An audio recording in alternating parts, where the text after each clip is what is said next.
Okay, I'm live. I'm live. Hello, hello, hello, whoever decides to tune in afterwards, because that's the exact same thing that happened before that. But hello, yes. For today, I really wanted to do a live stream today, and also it is the first of 7 live streams that I'll be doing throughout the entire week, maybe 8, I'm not sure, but actually, one thing I do want to share before I actually start the full on live stream is I almost didn't do it. I almost didn't do it because there was a lot of things. I had to go to the DMV.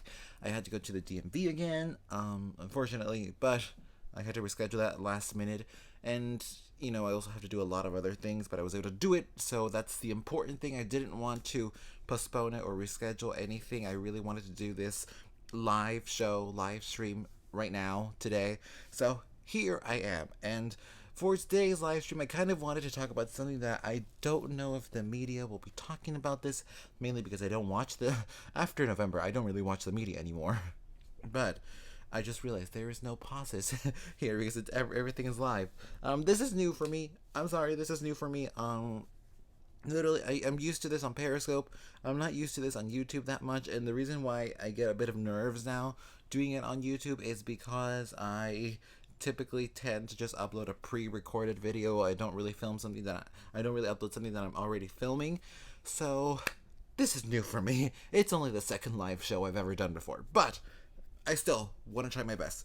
But basically, today I kind of wanted to talk about something that I got, the news I got through Twitter last night, that people from, I think it was from New York, I think, basically, the main point is that 49 dogs were saved from slaughter from South Korea, and they've been brought here to America in New York. They've been brought to New York, all 46 dogs who were bound to be tortured, who were bound to be killed, and who were bound to be eaten as well. And honestly, I may be very close minded, but I didn't realize that this was going on in South Korea as well. I thought this was only going on in Yulin, which is in China. I didn't think this was going on in more Asian countries, but it apparently is, and I'm so happy that these people went all the way to South Korea because it is. I've seen documentaries about this before. It is very hard to really fool the people there who are working in the dog meat industry, which is just disgusting and vile. It's very tough to, I guess, make them believe that you don't want to steal them, and they have to put on this entire act, like telling them, "Oh, I'm here to try the dog meat.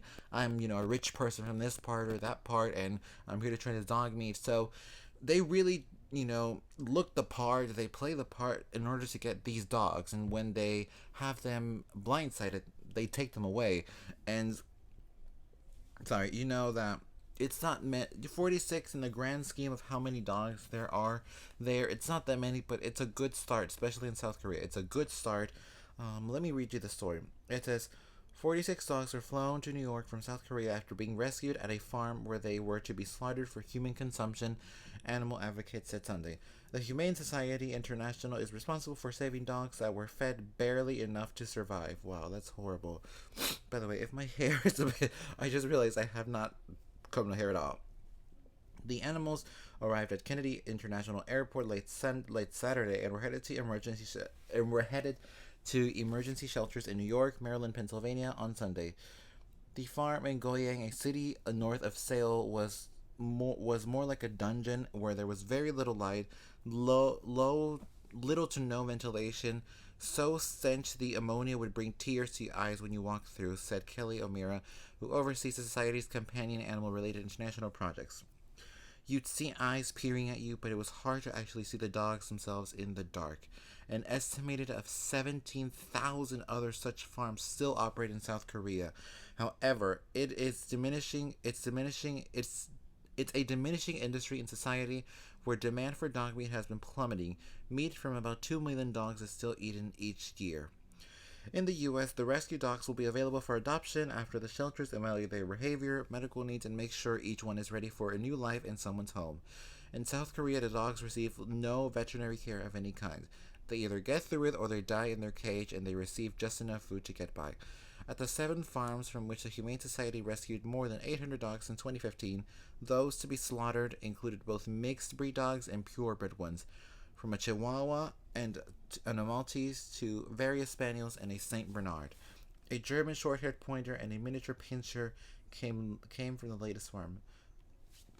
I the Washington-based Humane Society International, which relies on private donations, deals directly with farmers to close down and demolish dog meat businesses and help owners financially transaction to other work transition.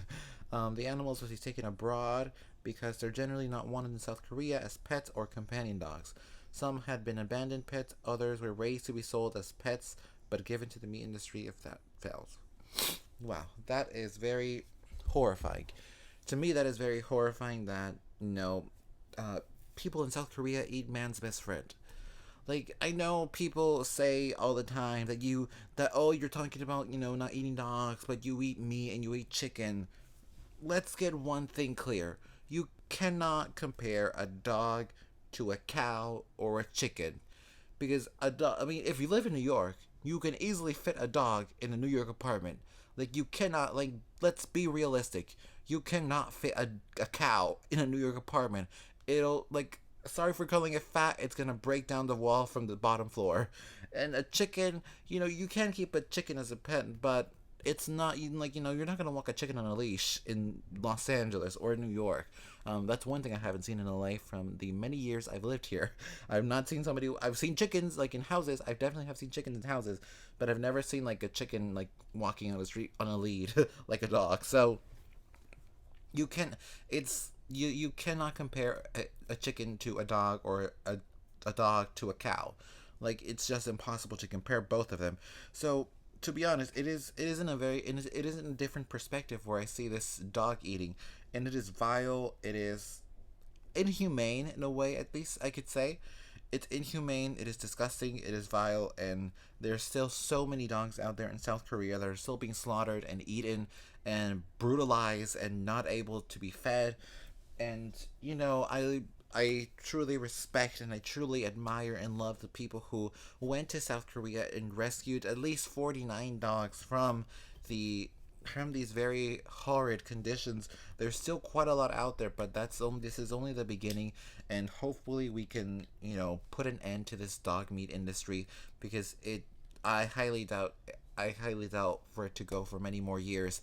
And these dogs that were rescued, I'm worried about these dogs a little bit, but I'm also very happy for them. Obviously, these dogs have been put in very horrible conditions, and as I read, dogs in South Korea are not meant to be pets. They're meant to be sold, or they're meant to be eaten. One or the other. They're either raised to be sold or they're raised to be eaten, but they're not given any love. They're not given any affection whatsoever.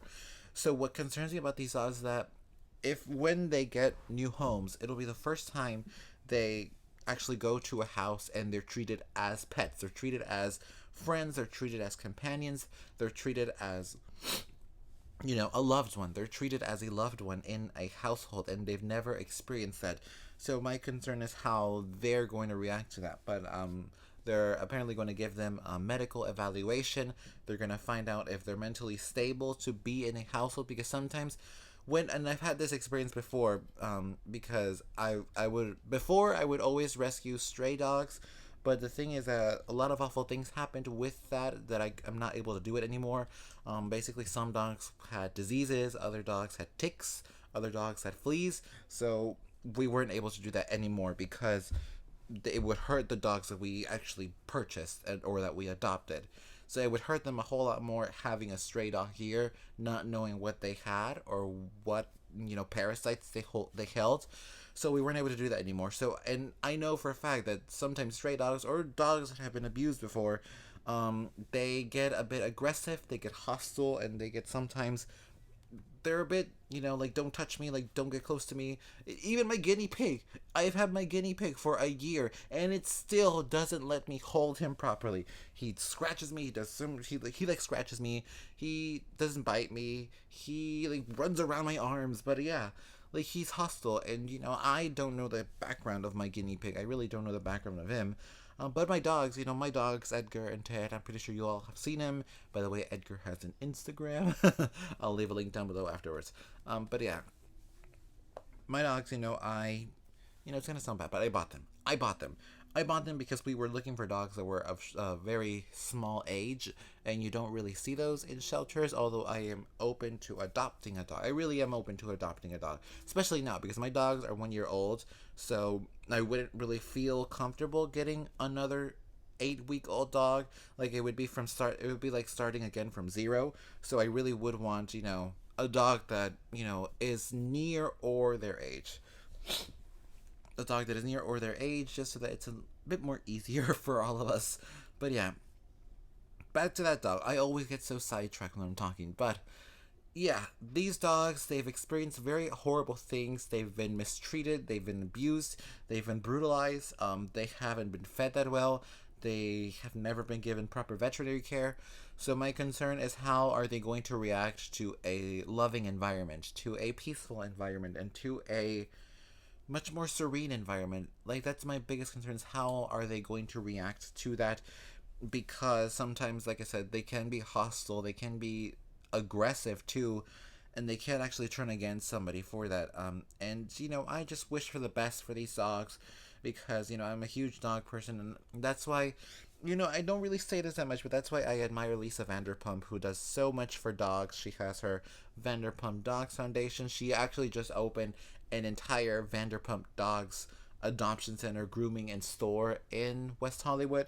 Like, I go there frequently. I frequently go there to the street, not there. I haven't been there yet, but I go there frequently. I go there through that street, and I always see it, and it says Vanderpump Dogs, and it's like her trademark pink, and she has dogs for adoption. Some of the dogs that she has for adoption actually came from Yulin, from China. And she has grooming and everything, and I just love everything that she does for dogs. It's wonderful, and it's incredible, and it's very admirable, and I appreciate that so much. And if I were in a position where I can do more, I would 100% do more for these dogs. I would send more people out there to save more dogs, to allow them to have a right to live a happy life. I would do whatever I can if I were in a position where I could afford to do that. Right now, unfortunately, I can't really afford to send, 20 or 40 or 50 people out there to South Korea and China to protect and save these dogs. Not yet, but whenever I can, if this is still going on, I will 100% do whatever I can to save these dogs and to protect these dogs. But yeah, that is the story for today's live show. Like I said, this is the first of 7 live shows that I'll be doing. I'm going to be doing one every single day. I don't know if I'll be doing one on Sunday, just because Sundays are typically my days where I don't really do that much, and also they could also be my days where it's very hectic. So, I'm not sure, but to whoever sees this afterwards, thank you very much for sticking by the 12 minutes that I filmed this. If you enjoyed it, please do make sure to give it a massive thumbs up, and comment down below your thoughts about this. I would love to know. And as well, subscribe if you're new. I always love seeing new viewers, and I will see you tomorrow. Goodbye!